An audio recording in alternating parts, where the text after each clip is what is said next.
Do you agree that, it's time that we all wake up and take responsibility, even for our ancestors that did not know any better?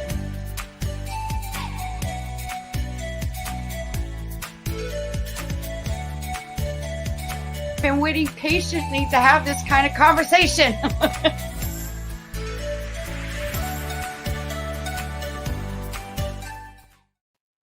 Well, it's Wake Up with KC. And today I'm going to talk about, how do you turn tragedy from a horrific experience, unexpected experience, and turn it into inspiration? And today I have a very special guest joining us, Christen Stovell. Please welcome. Kristen, Hello. oh, How are you? I am doing great. I've been waiting patiently to have you as a guest because your story, and you're even an author who wrote several books, and I and it was through a tragedy that you experienced. So can you explain, like, first, who you are, where you're from, and your journey of the experience that led to this Abs- inspiration? yeah, absolutely. Well, I'm Christen Stovall, and I am the author of the Song of Souls trilogy and also now a prequel, The Twisted Path, and another series coming up because apparently I can't stop ever. But I was widowed when I was 28. My husband had suffered a traumatic brain injury when he was 18, and just he suffered from depression due to that and just chronic pain. It was really terrible. Actually, through a friend, I've kind of come to wonder if he was suffering from something called CPRS as well. But it was just constant pain. And after, I think he dealt with that for almost 2 years when we were married, like when we were engaged and married. After just this chronic pain, he finally ended his own life, which, I mean, that losing someone you love, let alone a spouse, but losing someone you love is difficult. And then when it is by their own hand, when it's like a choice, it adds this layer to it where you ask yourself, well, why was death better than life with me? And I never really blamed myself because we were very good and open with communication, and I knew it wasn't my fault. And I also knew that I'd been fighting for years to try and help him through it, to get him help, to get him on something that, eased the pain, eased the depression. But it did leave me with questions like, eh, why? What was it all for? We were married a year and a half. We didn't have children. We bought this house, and we're not going to fill it with a family, and we've lost the holidays and an entire life. It felt like it wasn't just Dustin that died. It was the person I was going to be. Everything that I had hoped and dreamed for was gone. There were going to be no children, no holidays, nothing. And that, I mean, that really throws your life plan out the window.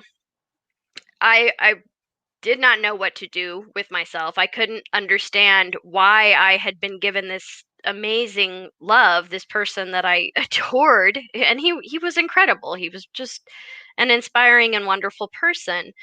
And then all of a sudden he was gone. But I live in a small town, and it was very public, and though he did it out in a public area, so his body was found by strangers. And being a small town, this was big news, and he was something of a local celebrity.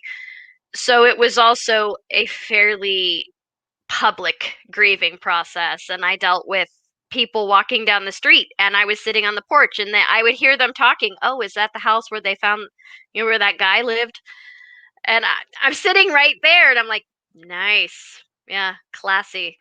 And then people starting rumors, and just I know that the family who found his body had taken pictures and email forwarded it to some people. It got to one of my cousins, who told whoever it was that sent it to her off completely. I mean, go Marcy. But it created something where I felt pressure to, and no one meant to do it, but I felt pressure to be the graceful, dignified widow, and I've never been one who really likes to emote in front of people in terms of like crying and things like that. I'm perfectly happy being, well, happy and giggly, but when it comes to processing emotions like grief and anger, I tend to want to sort of back off and do it on my own. I couldn't really do that because everyone knew him and they wanted to know how I was doing. And, and I think reaching out to me was a way of sort of holding on to him and connecting to him still. So I was listening to music and processing through, this was among the time where it was like I would wake up and eat whatever food happened to be there and then go back to sleep, and Netflix was just on always, so there would be noise. But I would hear like pieces of music and imagery would come into mind, and what the scene that came into mind was what it would be like if you got to say goodbye to that person. And you've heard everyone say they just wish they could have said goodbye. I mean, that's a pretty common thing to hear when someone passes. So I just had this scene between this young woman and the spirit of the person she loved getting to say goodbye, which then sort of started to build on a story. Who were these people? What happened to him? How did they end up in this place saying goodbye? And the story turned into a book. And then as I kept going, I realized the book is a trilogy. And I had written when I was younger as an older teenager and enjoyed it and kind of played with the idea of, oh, it'd be cool to write my own book someday. But I never really had the idea. But I started working on this and then I started writing it out. And it became this very cathartic way to work through my grief and to tell people what I was feeling and how I was feeling, but with this sort of safety net and this screen that it gave me that little bit of distance. So I didn't have, it wasn't me telling the story, it was Aislinn and Rory, and these were the people going through it. And it was this really great way of processing through, particularly the first book. The second and third, it's a little less about the grieving process, and then I've kind of gotten into the story and what's going on, because by that point I'd had a little more distance as well and was getting into the swing of things. I'd been through a round of brutal editing, so I was like, I know what I'm doing ish. uh, but it just became this really great thing, and it actually took me a few years after my husband passed to even begin work on the book, because I even needed that space. So, yeah, I wrote these books, and it was my tribute to my husband, my goodbye, my way of making sure his darkest hour wasn't his last chapter. It wasn't the end of his story. I needed to give him and our time a legacy. It was really important to me because we didn't have children, that I walked away from all of that with some sense of legacy and with some gift that I could give him, some way that he would be remembered for not the worst thing that happened to him. And people who knew him, they're not going to remember him for that horrible dark day. They're going to remember the good times. But I need it not to be the last chapter for him. So I decided to write books and give him a lot of chapters. Wow. And, hearing you, talk and speak, it seems to me, I mean, I'm very, like, I tap into intuitive things and hear keywords and whatnot. And, the thing that came to mind with me, with you and him, is that his only purpose was just to come into your life to experience this in order to get you to these books. How else would you even think? Did you ever think you were going to write a book? No. I mean, But I there was played a with key. There was a it. key of that. That's part of your passion, your creativity, of your essence, of a part of who you are. Yeah. And if nothing happened with him, you would have probably changed from becoming an author until later, maybe. But what if that whole everything happened to get you to where you are now? with these books? Yeah. Yeah, I think about things like that. In fact, I've in the past year had conversations with my mother about that, how I like who I am now, and the person I am now is more what I envisioned for myself growing up. I mean, he touched a lot of lives, and I know he left a lot of good things. But in terms of how he relates to the impact he made on my life, I think that's fairly close. But I know that he left impacts in a lot of people's lives, and he was one of those people that just you met him and he just stuck out in your mind. He was very, very popular. I'd met him my senior year of high school. We'd done a play together, and he was very, very popular, and I was Miss Shy Wallflower. Um, so he had a lot of people that he touched their lives. And I remember being very surprised by him once because this was after the play had ended and he was Mr. Popular and we barely spoke. I don't know that we shared 2 words during the production of this show. Um, but I remember walking into a store and he happened to see me from heaven knows where. And this was before his accident. He didn't really have the same memory issues. But he happened to see me and he came across the store and just started talking to me like we were the oldest and best of friends. And I was going, Did did that cute popular guy just talk to me? Me? So that's who he was. I mean, I think there are a lot of people who he impacted. I think there are probably hundreds of little things that Dustin lives on through. He was amazing. But yeah, in terms of me, I think he absolutely came into my life to nudge me in the right direction and to give me the confidence and self-worth and strength that I didn't have prior to that. And I believe in synchronicities. People come into your life for a reason to Mhm. awaken you Yeah. to, your true essence, the authenticity. Mhm. We're all spiritual beings, sexual beings inside of a human being. Yeah. And Yeah. there's a good saying, we're spiritual beings having a human experience. Right. Yeah, I've heard that one.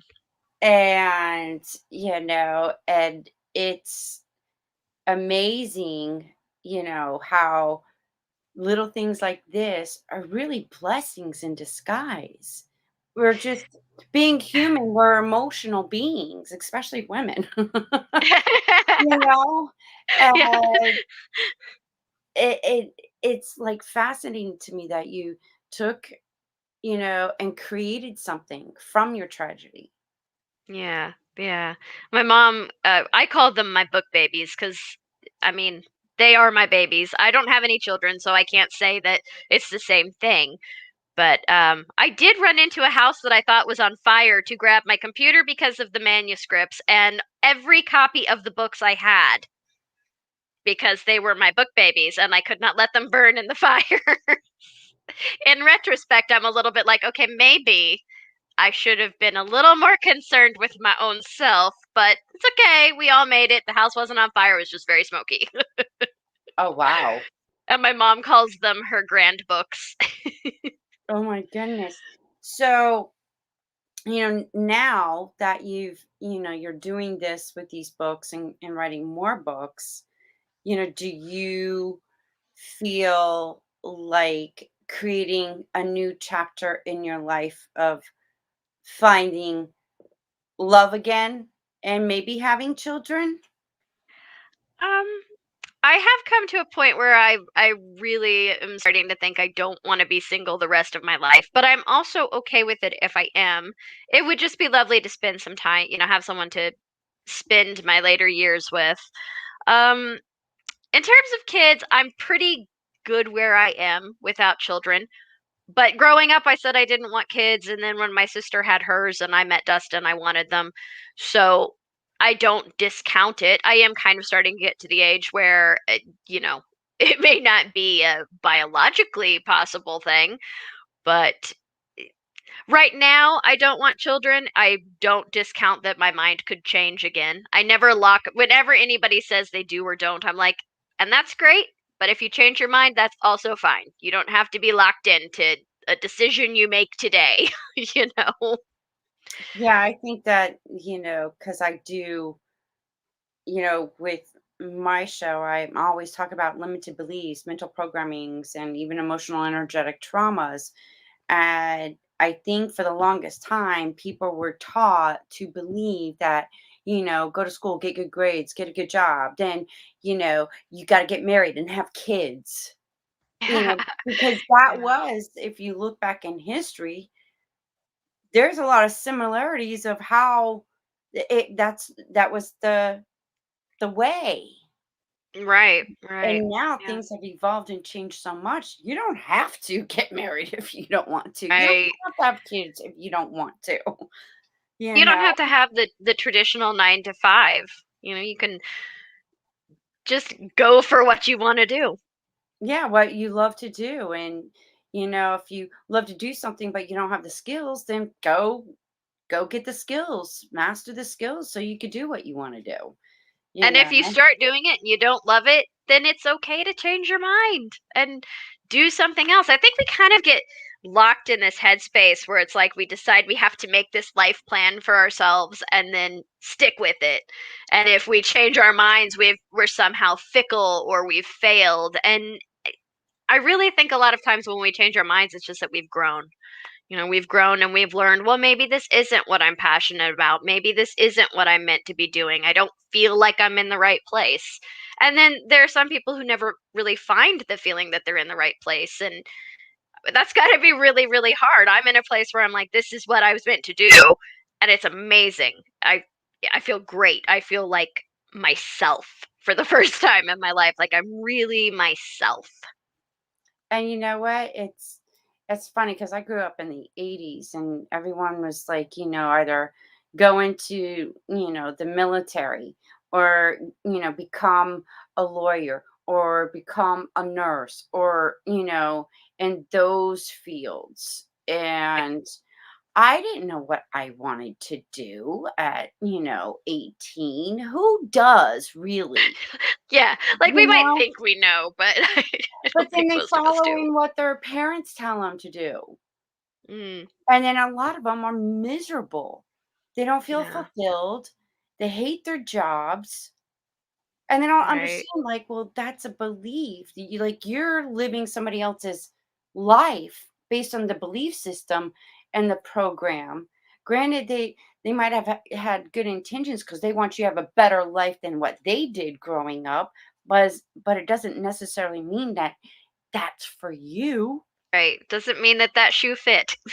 And I didn't find out what I was truly passionate about until I was in my 40s, Yeah. Yeah. because I got married, had kids, and I had to get a job and do all this stuff. And honestly, I loved being a mom, don't get me wrong, Right. but I went through abuse and I was just thinking, like, is this it? Like, if this is it, I don't want to be here. Is there Uh, something more to life than what I'm experiencing? Because I want to know the truth on that. Because this isn't. It didn't feel right. It just felt like, struggling just to live and put up with what I was putting up with. it felt like surviving and not living. Yes, and I think majority of the people that's the, I guess, that matrix program, if you wanna call it. That's where No, they're at. yeah, yeah. Yeah. Well, and sometimes that's where you have to be at. Sometimes survival is what you have to shoot for because that's what you've got. But uh But not saying it 24/7. yeah, yeah, it's seeing the doorways and the windows opening when they do and knowing when to go through them, and but it's tricky. It's hard to tell, I can look at someone and think that that's what they're living, that it's just survival, but I don't know all the details of what's going on for them. I don't know what might be stopping them, what might be pushing them forward. So I mostly just try to listen, you know, and if someone asks me for advice, I try to be careful in what I say and how I present it so that it doesn't come off as a judgment on what they already have. So, it's Right. And usually, I actually, share this with people. It's like, life is just an experience. mhm. Yeah, How would you know any difference right, between what right. is good for you and what isn't good for you? You got to experience both Yeah, in order yeah, to figure it out. Then you gain wisdom, then you gain understanding, and now you have knowledge. right, Then right. you can resonate and show compassion to somebody else because you can say, "Yeah, I've been through that. I know that sucked." Yeah, Oh, yes, yeah, that was amazing experience. I know exactly what you're talking about. That's where compassion yep, really goes in together. yeah. It's like, something I've been thinking about a lot lately is that I'm actually grateful that I struggled in my 20s and my 30s, which are almost over. But I'm grateful that I had struggles, that it because it helped me to know how to look beyond the little blip of my own circumstances. It helped me to realize there is pain around me, and but that that and that there's joy around me too, and I'm just really grateful that it wasn't easy for me. I'm grateful that it wasn't handed to me, and I'm sure that people who did have it, I mean, I don't think anybody has it easy. It's just an outside perspective says that they do, but I'm sure that there are people who by other people's standards had it easy, who are also incredibly compassionate and get it. I just feel like I needed those difficulties to get it. I think maybe I just had to have it kind of whacked into my skull a little bit. I have to pay attention to out there. But Right. and then it also taught me though, what is the point of success if you don't use it to help others? Because you can't take it with you. You can't take the money and whatever you get from your success with you. When you're gone, it stays here or it just disappears. But if you use it to do good, that has a ripple effect that remains even after you're gone. Wow. And, going through, writing these books and the process, you mentioned that it helps you get through your emotions. Um, do you also feel like it was the healing from the mourning and grieving from writing your books? Yeah, it absolutely was healing, and it was healing, and it was also direction, which I think is part of healing. It was giving me a purpose and a plan, which I need my plans. I have to have those. But it was absolutely healing. It helped. I mean, the wound will always be there. When you lose someone, it's always there. It leaves an imprint. It's always going to be there. But it gave me the ability to smile through it, to be grateful for the good times and not just feel the hurt. And I think that is part of healing and moving through grieving is learning how to allow the good and the happiness to outweigh the horrible depth and pain of the loss. So it definitely was a big part of that. And I did therapy and everything after my husband passed, and that was helpful, and I'm sure that it did help get me to where I needed to be, but the thing that really propelled me forward was writing the books and finding that sense of purpose. And would this be in a good way of helping others through your books, through, telling a story Yeah. that, you know, it's soulbound, soulfire, and boundless. Mhm. And to me, when I hear those words, it's like soulmates. It's a Yeah. spiritual essence of a Yeah. male energy and a female energy that Yeah, and that's actually goes there are into soulmates in revolves around that and the connection between their souls. And that's why she has the ability to heal after he passes away, because their souls are connected. So it's to me like me understanding more about death, and it's truly a beginning. It's like, this is just a temporary shell, but my soul, my spirit, the true essence of who I am is beyond, Yeah. Yeah. what I can ever imagine. Right. Yeah. Totally. And when you get back to that true essence, you're truly free. Yep. I absolutely believe that and agree with it. Yeah. And it's, the soul never dies, Oh, and it's always around. yeah. So, and what helped wake me up is, some of the experiences that I've had, you could say ghost, you know, paranormal, whatever. But once you have that kind of experience, you can't, it changes your whole, what you believed was like, oh no, I had it all wrong. There's something else to this. And, I saw a good movie. I talk to dead people, or I hear dead people, with Bruce Okay. Willis and that little kid. I speak to Oh, dead yeah, the Sixth Sense. sense. Yes. So it Yeah. totally, and I love how movies can give you clues and insight of things that you never would think, like Yeah. if they were real or not, or oh, that's just Hollywood. Well, no, some of But that it's now still I'm part of seeing the the arts. connections. I'm seeing the Yeah. connections now. Like, wait, hold up a second. I didn't know that. And it's still You part of know? the arts, and I think artistic endeavors tend to tap into the soul a bit. Yes. So, do you feel that there might be some movies in the making from your books? Well, they're not in the making at the moment or anything, but I would love that. I mean, I always mentally cast them anyway, but I would absolutely love that. When I was younger, and this was, you know, under 18, I of course wanted to be an actress and all of that. And I used to do theater, and I realized that really what I wanted to do was tell stories as I kind of processed and came to understand myself better and what it was that appealed.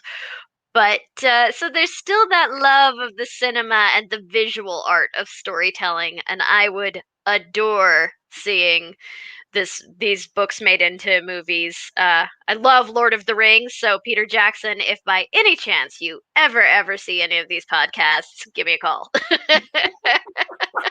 Get the books first, Yeah, get get the in. books and give me a call, and then let's go to New Zealand. Right? Oh my gosh. Yeah, that would So, be a dream come true. I would love to get, because Dustin wanted to be a director, I would love to get him a posthumous director's credit.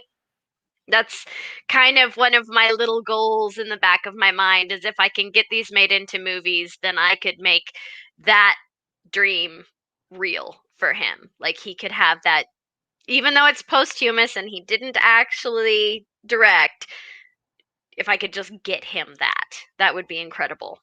I would be in that movie theater crying like a complete goober every with a time I box saw of it. Kleenex. Yeah, whole box, not just one or two, whole box. So, let me ask you something. Even during the process of writing your books, do you ever have like have you and still do like these little paranormal kind of experience, like you felt his presence, or something will happen and you see it and you're not going crazy, but it's just tied in with him, like he's there doing something to get your attention? I would say probably it was mostly just with the first book and the formation of the idea, and then after that I did get to more of the technical aspects of it and writing it and getting it all set down. I do know that when I'm in the zone, I have no clue of the world outside me.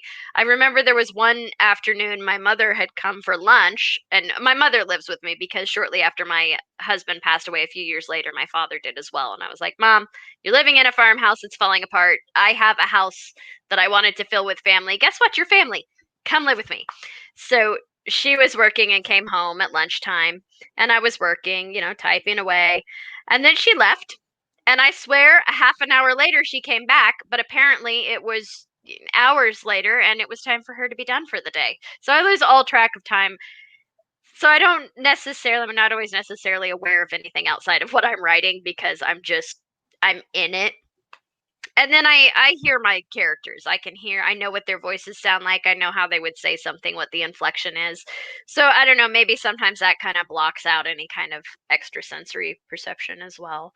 But I certainly with the formation of the idea, and maybe there's been more of a hand in that than I realize. But I usually tend to be very, very focused and like plugged into what I'm doing when I'm writing until I'm editing, and then I'm watching cat videos on YouTube. Cat videos on YouTube? Yeah, cat. It's like, oh, look at this cat. Cat fails. I should watch this. This is inspiring. I'm not procrastinating.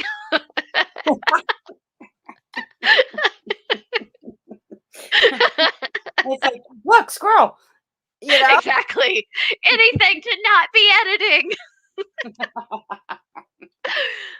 But it's been different with this series that I'm working on because I'm writing it with someone. So I don't quite plug in the same way. Because I have to pay attention to other people. Oh, interesting. Yeah. So when you're not editing, when you're not writing, when you're not in that zone, do you recall any like experiences like, oh, that's you, Dustin. I know that's you. Yeah, there are definitely times I feel him around. Particularly if I'm feeling very sad, I'll feel like he's there. I'll just feel comforted. Or a really interesting experience shortly after he died, and this was like between the time that they'd found him and we had the funeral. I had taken his cologne to the funeral home because he'd smelled very chemically, for obvious reasons. And so I gave him the cologne so that they could spray him with it and kind of help so he didn't smell like a permanent marker. Um, the cologne was there. I was at home. His sister was with me. And I walked into my kitchen, and in front of my refrigerator, you could just smell his cologne. It was very, very strong. The stuff wasn't even in the house. And I thought, okay, this may be just my imagination. I'm not, I'm bereaved at the moment. I want him to be here. So I called her in, and there were a few other people around as well, and I can't remember who they were. But I called her in, and I was like, come here, come here, come here. Do you smell this? Do you smell his cologne? And she was like, oh my God, yes. I mean, it was strong. So there was that, and then occasionally the light switch to the stairs in my house would just turn on or off. I always keep it off. Occasionally it would just turn on. And I have a door over there now, but this was before that door was there, and I'd be sitting in my living room watching TV or something, and the light would just come on. And from the moment I've lived in this house, there have been footsteps. You'll be downstairs and you'll hear what sounds like people walking upstairs, or a sudden crash, like someone has fallen upstairs.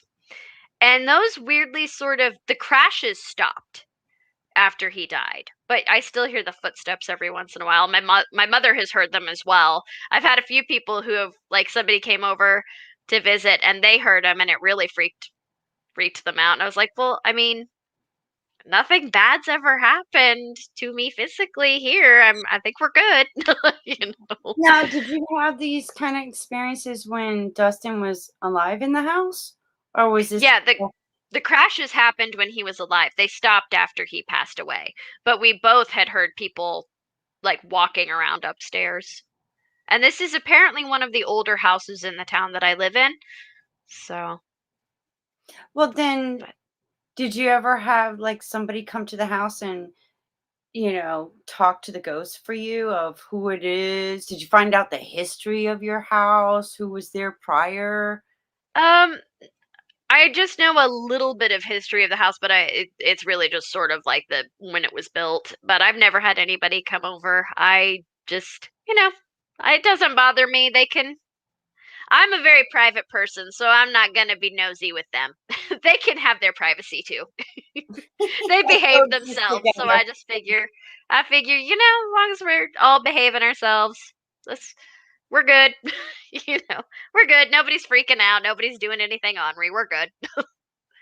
Right. So then, wow.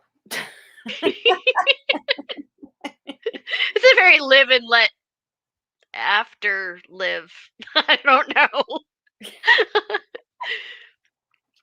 Well, then it just goes to show you, there's things that we just can't see, but we can hear if you pay attention to I the also senses.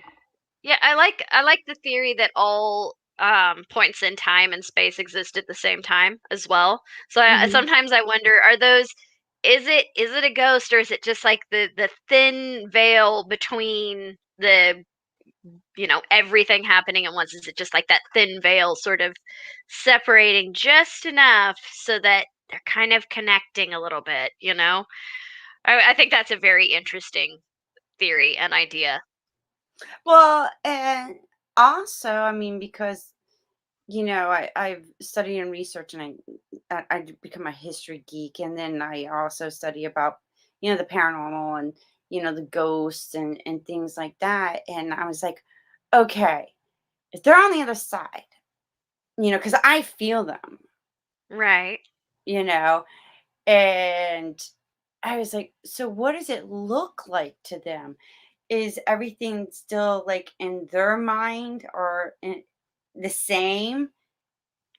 And Maybe like we look years like go the ghost. by, but they're still looking at it as when the last thing that they saw when they were still Mhm. alive kind of thing. How the furniture looked, how, is it a 3D kind of vision, like, how you go to the 3D movies? Is that how it Yeah. looked? Kind of Yeah. thing. So I've always been curious about that. Like, so what is it like to be on the other side? Me too, apparently, because I could hear you and you're making things move and whatnot. So, okay. Yeah, yeah. I haven't ever given that any thought, but that's interesting. I wonder what it is like. Maybe we look like the ghosts. Well, it's like, especially if, I know people that actually communicate with lost loved ones that are on the other side. They feel like I didn't get to say goodbye, or I want them to know that I'm okay. You Yeah. know, there's people that are gifted in that, Mhm. that have that way of communicating with them. And I was just like, wow. And some of them can see them, Yeah. Yeah.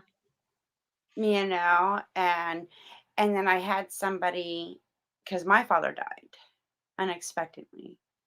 Yeah. And there was like little things that would show up, and it would be like, oh, okay, yeah, that's my dad. And I was like, so does my dad look like how I perceived him where he was? Or Right. can I perceive him, in his younger years? Is he going to present himself to me in, which way? Older and bald or younger with hair? You know? Maybe So, he can do both, and it just depends on who he's right. visiting with. So I find that fascinating. Yeah. Um, Yeah. being For on the other sure. side. And I know Dustin is free and happy, and Mhm. he's not suffering. Right. He's not hurting. He doesn't have to walk with a limp anymore. He gets to be the person he wanted to be. The version of himself that he loved. I loved the version of him that did have those difficulties because that was the Dustin that I fell in love with and married. But he was never quite satisfied with that. So, I used to tell him to stop being mean to the person I loved. Oh, wow, that's good insight. Yeah. But Stop yeah, being mean to the person you love. yeah, stop being mean. And I now have a rule where if my friends start, you know, bashing themselves, and we're all guilty of being like, "Oh my god, I look terrible," and stuff like that. We're all guilty of doing this sometimes. But I've gotten to the point where I stop myself and go, "Mm." But if I have a friend that's doing it, instead of telling them not to or being like, "Oh, no, you're not," I'll start doing it to myself. And then when they give me the, "Oh, no, you're not," I'll go, "Oh, well, if I can't say that about myself, you can't say it about yourself." Oh, reverse psychology. Wow. And they're like, ah, oh. And that usually gets them to stop. But, you know, don't, in my opinion, you should never say something about yourself that you wouldn't say about a friend or that you wouldn't let a friend say about themselves, because then you're just being a hypocrite. Well, not only that, but I mean, we're all divine beings, Yeah. you Yeah. know? And when you say I am, the next words that come, is it life or is it death that you're speaking over yourself? And Mm, then if I said something negative to you, all it's doing is a boomerang effect and it's going to hurt me more than it's going to hurt you. So why yeah. even do that? I don't get how people are so mean with their words, and it's like, why not speak life and bless that person? You don't know what they're Yeah. going through. You don't know where their mindset is. And, there's so much hatred and so much Yeah. separation. And Yeah. And just it's so, negative energy. I can't stand if it. you're not with me, you're against me. It's them against us. And I just, there's no middle ground on anything ever. It's very black and white. And I'm like, okay, but we are complex beings and this is a complex world, and I don't understand why this is so black and white. It's just, Well, it's a program. And yeah. then if you feed into it's like, some of the social media, and then you get the Oh, news social media. media, and Well, and the it's thing like, too with social media is it's just a screen, and you're not looking at the person and the impact. You're looking at these words you put on the screen and this little profile picture, and you don't see the impact. You don't see the effect of what you're saying and how you're saying it. And you, if you're not careful with your words, it can come out so much more harsh than you intend it to. So I just, on social media, I'm like, nope, it is funny memes, my books, and positivity. That's it. That's what I use it for, and beyond that, nope. yeah, and that's what I use my social media is for my podcast, for my shows, something positive. Yeah. Um, and someone told I was remember watching a master class, and this person's like, we all have our own truths. And it's when you go on discovering your own truth, then other people's truths don't line up with yours, and that's okay. Hmm. And it's like, well, yeah, but if we're all connected to something greater and a source of something, we're all connected. I look at everybody like you are a goddess in this human form. you Yeah. know in a way, we're all gods and goddesses, different colors, different shapes, different sizes, and having a god experience and the human form that we're all in. So if we could wake up that, hey, yeah, we are all gods and goddesses and we're all connected, we need to start getting along. Because if we do that, that changes the energy, it more positivity, Mhm. and there's no need for fighting. And Right. And it's easy to be loving and kind to the people you like and agree with. It's easy to be compassionate to the people you like and agree with. And that doesn't necessarily make you a compassionate person. It just means you love the people that, they're easy to like. it's when you can extend that to the people that you don't like and the people you don't agree with, and you can stop and pull back and go, oh, you're a person still. Even though I don't like what you're saying and I don't agree with it, you're a person still. And I need to remember that when I interact with you. Mhm. And, like, I've gotten into well, debates on We all certain things have that I in believe. this day and And you age. know what? I just finally, like, I wasn't gonna get mad or upset. I'm like, "You know what? Let's just agree that it's okay to disagree. Hmm. Moving on." Right. Right. Well, we have to we process the world in different ways. Because I've got a lot of friends and I have some that, they'll share things like don't say everything happens for a purpose because it it doesn't help people. It's toxic. That I'm paraphrasing. But so I just responded with I never open with that. But if somebody says that about their own tragedy and their own difficulties, then I'm going to support it because they've found comfort in that idea. They've found comfort in that it had a purpose. And some people don't, and so I never say it to someone. I kind of wait and feel out if they're going to say it, and then I'll support it. And if they go a different route, I'll listen and support that, or maybe sort of offer my perspective, but I try to do it in a way that's not saying you have to agree with me, but oh, well, this is how I perceive this. This is how I operate through this. Maybe something of that nature would help you. But I always try to do that like me speech as opposed to the you do it speech, you know. Offer Right. it as an option rather than a rule. I think we Well, need to do it's like more with each not other.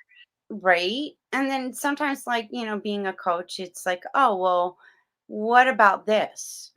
Or, Hmm. hey, you know, why not look at it in this perspective and go Right. through the scenario? Right. Or Right. what if da da da da da da da? Exactly. Options. Let's juggle, see which Yeah. one works And then they're like, best. oh, and a lot of times, like, oh, wow, you got a good point there. I never thought of it like that. Yeah. Yeah. And That's where what's the really cool enlightenment is comes you grow in. that way too, because then they offer you their perspectives, and you're like, oh, I feel that I can now approach this with an even more informed mindset. Right. And it just being open up to, and I've learned because of mastermind groups, is sometimes when you're dealing with a situation or a problem that you just can't figure it out, then synchronicities, especially in the mastermind groups, you'll go in and that person has the answer to the of Right. what you're trying to, and that's amazing. Like, oh wow, yes, that's it. Oh, thank you. And I'll go back to my little drawing board and then sort it out. And then somebody else will bring in a key. I call them keys to get into Okay. where Yeah. I need to go because Yeah. I'm That's stuck. I can't think of the how to go about making that next move in order of mhm, accomplishing what I want in my goal. right. That's And something I've definitely been experiencing with my co-author is like one of us will get stuck and the other one will be like, "Got it." Or they'll say one thing and we'll just go, "Oh, right." and that's fast. That's the beauty of, interacting with people. Like, Yeah. but we're so close-minded and so stuck in the negativity things of hearing about it, it becomes so familiar that you programmed your body, you programmed your mind. You can't see the synchronicities and the opportunities from other people that want to help and guide you just by giving you a message, and then you have a message for them too. Yeah. Yeah. So, So I definitely. love the books, Celestine Prophecy. Very Okay. good book. Saw the movie too. The book is more detailed, and I love listening to, like, I'll read the book, but then for some reason I'm into audiobooks now. A lot of people are. I hear that a lot. When are you going to do audiobooks? And I'm like, when I can. Although the first book, Soulbound, is being made into an audiobook, so. Ooh, But I I can't think wait. we don't have a release date yet, but she's been working, just plugging away at it, and the narrator is doing a phenomenal job, and it's someone I know, so I'm really excited that she's beginning this path of trying to become an audiobook narrator, and I've got these books, and I'm just excited that I can go, hey, let me help you. Let me give you an opportunity that might help propel you forward and build your portfolio. I love when my books can help. I've donated signed copies to charity raffles and things like that. And I love hearing from people that reading through that grieving process helped them, because that's another thing. Like, if I can bring something positive from the horrible thing that happened, that's really important to me. Again, it's like I was saying, if you don't use your success to help others, what's the point? Uh, so, And yeah, I've heard that saying, and I follow it from, millionaire mindsets and, people like Tony Robbins, Dean Graziosi, T. Harv Hecker. They're, in order for me to be successful, I have to help you be successful. mm, yeah, And I've been in affiliated marketing and, direct sales. And it's like you always have to lift other people up in order for you to be up. In order to right, be a leader, you got to be a team player. yeah, yeah, So, and, people come into your life to help you. It just goes in tangent together, hmm working together. Teamwork makes the dream work, yeah, yeah. you Which is a know. little tough sometimes as an introvert, because you're just like, I have peopled enough. I could be both. I could play Uh, introvert and I can play extrovert. so you're an ambivert. There's times where I just want to be an introvert and become a hermit. There's a tarot card about a hermit. Hermit goes inside and, seeks solitude in order to learn, get understanding, you know, kind of thing. So everyone has a season of being that because it's to help you. Then Yeah, when you're done, it's like, okay, I'm ready to go outside. Like the bears hibernate in the winter. yeah, When it comes yeah, springtime, they're like, hey, I'm like alive. I'm hungry. I want to, oh, the sunshine and whatnot. It's almost yeah. the same, way. Yep, yep. Yeah, I can definitely be. I'm an introvert by nature. That's definitely my default. But there are scenarios in which I can be very extroverted. If it's like a Comic Con where I can have a costume on and I've got that little, it's like this little protective bubble where I can still hold that little part of myself quiet and alone. And then anything to do with my books, I can be very extroverted because I'm so passionate about it that, like, I just get excited. And I mean, if it ever does get made, if they are ever made into movies, I'm going to be the worst person on interviews, because I will tell people everything. I really have to think about not telling people everything when it comes to my books. That's how extroverted I'll get. I'll be like, let me tell you how it ends. Oh, yeah. Let me tell you this amazing twist that I came up with. I maybe shouldn't have done that because I might have ruined it for you. I've gotten better. Oh, I know. I do that with surprising my loved ones. I get so excited. I kid you not. When it comes to their birthdays or Christmas, I wind up inadvertently spitting it out. Or I am like a little kid and I'm so excited that I got them this gift and I just can't hold on to it anymore. And I'm like, oh, I'm going to have to tell you because da, da, da, da." Yep, yep. I get that way too. I get very excited about the surprise. I've gotten better about holding back, but I get very excited about the surprises. I love, yeah, it's exciting to me. I just I'm there's like a wind chime outside the window in front of me, and it's fluttering around, and I was going, is that a bird or the wind chime? So I spaced out there for a second on you. That's just fluttering. Oh my gosh. That's Yeah, I can't help myself sometimes. Oh, it's just I don't know. I really just like seeing that moment of excitement or when their eyes light up and, you know, Yes, ex that's the experience.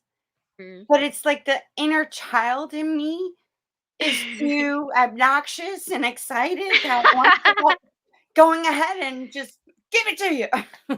Yeah, let me just you just have this now. Yeah. And my partner, my boyfriend, he's like, "Oh my god. I had a surprise for him for Christmas, but it came early." So I'm sitting there looking at it going, "Oh god. I don't have the wrapping paper, and you know what? He's going through this transition, and I'm already thinking of the excuses of why to go ahead to give it to him." So, Yeah. and I wind up, I'm like, okay, you're going through this transition and you sort of like need it. And I need to make room in our place anyway. So like, we'll think of any excuse. Oh, yeah. Like, Oh, why yeah. not wait till Christmas? I'm like, well, and I thought he was actually leaving before Christmas. So I wasn't too sure. So I Right. just threw that excuse in too. I'm like, "Well, I don't know if you know, but, I'd just rather give it to you now." But at the end of the day, you just wanted to do Yeah. it. He goes, "You just wanna give it to me, don't you?" And I'm like, "Well, yeah, in a way." I'm like, "I'm really Right. excited about this gift." Yeah.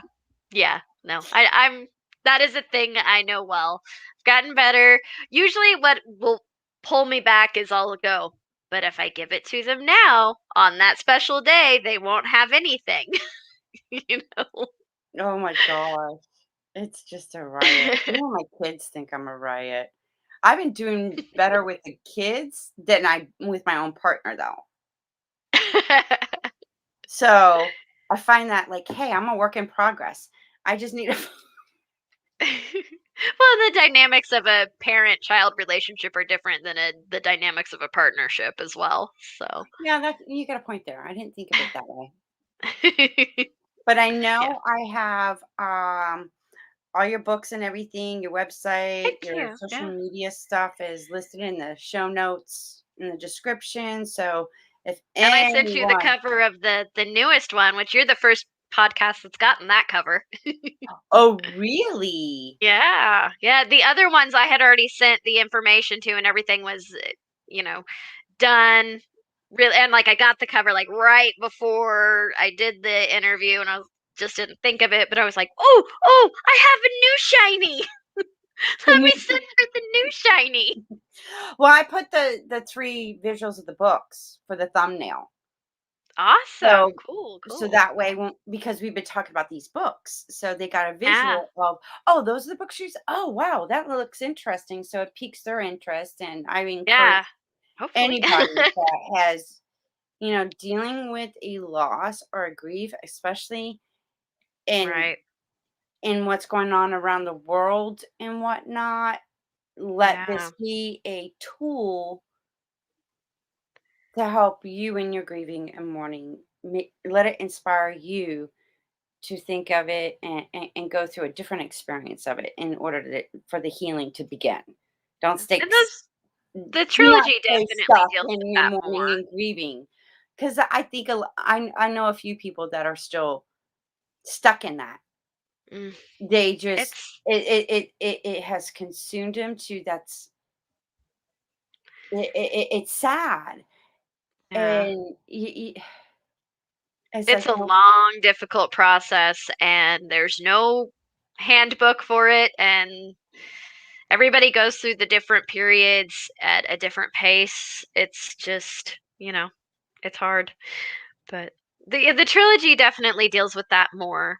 And then the prequel is just that was a lot of I'm going to train myself a little bit. I'm going to push myself and I also want to get this world building out. So the Twisted Path is the one that just came out, and then the series I'm working on with my friend who and co-author Jennifer Sanders. It's totally different, and that one's called the Fae Touched Chronicles. And we don't really get into that level. They're for fun. You have to have for fun. And the thing is, even if I'm writing it for fun, it might have something that helps someone through whatever they're going through. I never discount, even if it just seems like, oh, I just wrote this for fun. It doesn't mean that it's not going to impact somebody else in some deeper way. Yeah, just another insight, another perspective on, being in this life. You Yeah. know, so I congratulate you, and I Thank am you. so proud of you. Thank And you. sweetie, you've come a long way, and now you're right where you're meant to be, shining your light and love that, and you're doing it through books. And yeah, there will be a movie out. We just don't know when. Yeah, I don't say if about things that I'm really passionate about. I say when. And I just put that energy out there, that not if, because if You gives it put that out wiggle room. Yeah, if gives it wiggle room, but when says nope, this is happening. if and hope. I take out of my vocabulary because you're doubting what you're creating in your visualization and what you vision. Then when you say the words, oh, well, if this happens, or I hope, it's a self-sabotaging. Mm. So, wow, okay, that I'd like to experience. I don't know when it's going to happen, but I know because I see and I believe. Mhm. Mhm. And me, it's like I'm gonna make it happen. I decided I want this thing. I'm gonna go get it. You're going to experience it. It's just you don't know when, and that's okay. Yeah. You've already done the movie in your visualization. While you were creating the books, the movie was already being played. It's in Was. the spirit realm, the energetic realm, and Mhm. now you got a couple more things, and then everything lines up, and then boom. When it's the Now, right time, it will happen. yep. And I look forward to Me too. it. Well, Really look Kristen, forward to that. eh, I it is. I could just imagine it, like the the the special effects that are gonna take place, and yeah, Music. I hear exciting. the score in my head, you know. I always hear that score. Aw, well, it was truly a pleasure having you on the show. I wish you the best of success, and this amazing journey that you're on. And it's truly an honor to meet somebody that has transformed their life and living their true authenticity. Thank And you. Thank I want to have you back on the show when you get the other book published. We'll, touch base on all the books and what the next book's going to be about. And I'll keep that cover that I have Awesome. on it. And just let me know when, and I'll get you back on this show, girl. Yeah, maybe I can drag my co-author in as well. Yes, we could do a three-way kind of virtual talk show. I would love to have her. Like, what inspired you to, the how did you guys meet? And then go through the spill Right. of, Right. this amazing journey that both of you are on now. It's been a long one. But it's I worth wish you it. yes. I wish you the very best of success and like just everything as well. Well, I finally found it when I was in my 40s, and now I'm actually doing it. Just the timing of everything, how it just worked out. And I Well, really love being a talk show host. I love talking to interesting people. oh yeah, yeah. I'll be 40 on the 7th. So I just, it happens when it's the right time. Yep. When you've learned the things you need to learn to really achieve it, that's when it happens. You just Yeah. have to pay attention. And my daughter's birthday's on the 6th.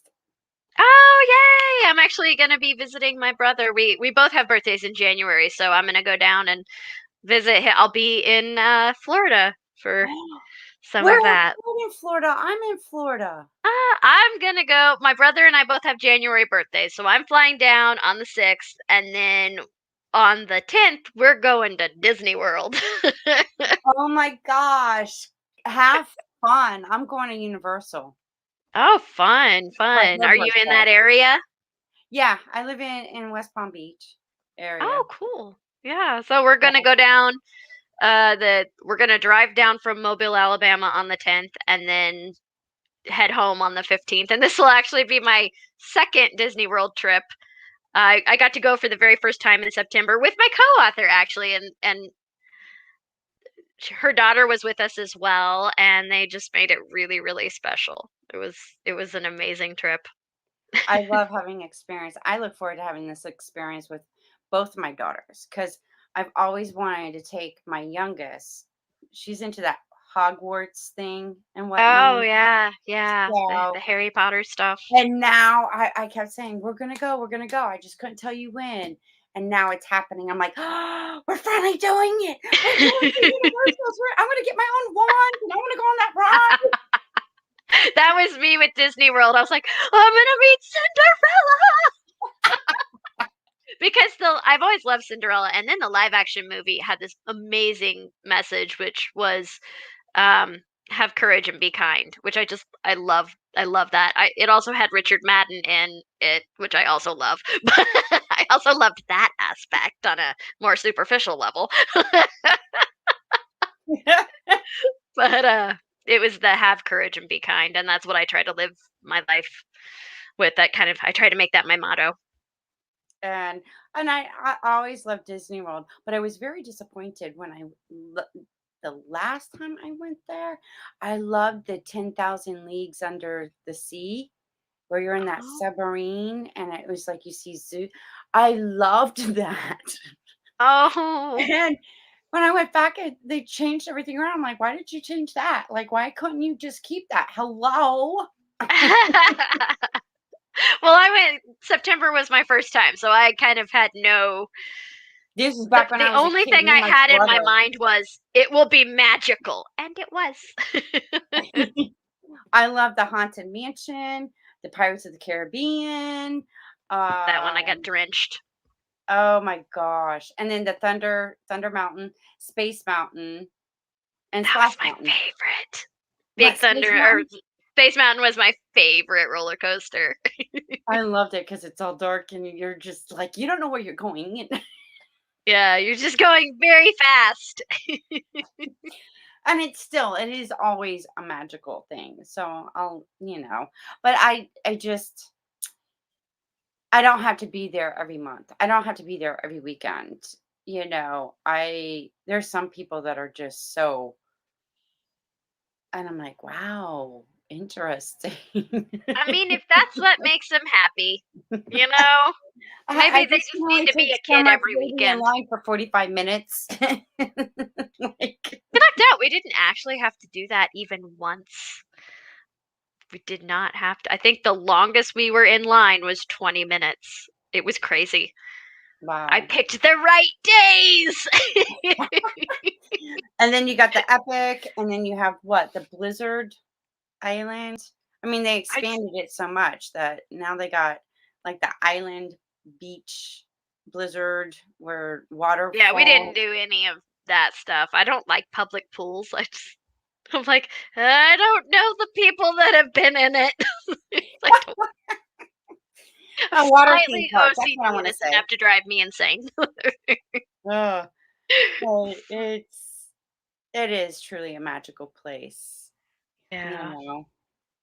and it it's just an experience to have with people that you love to have an experience with. That's it. Yeah. Yeah. It's really cool. So, So, well, thank you for joining us. Have fun in Disney World. I'll be thinking of you when I'm in Universal. all right. Happy birthday, you and your brother. Happy birthday. Thank you. Happy birthday to your daughter as well.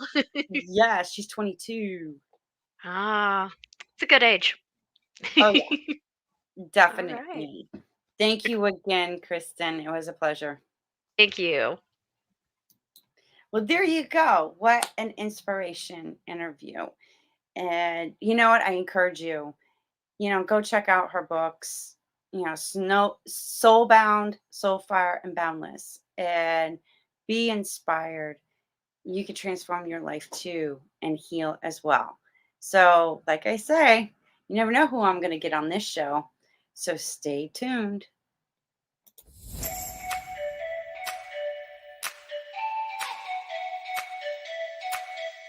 Do you agree that, it's time that we all wake up and take responsibility, even for our ancestors that did not know any better?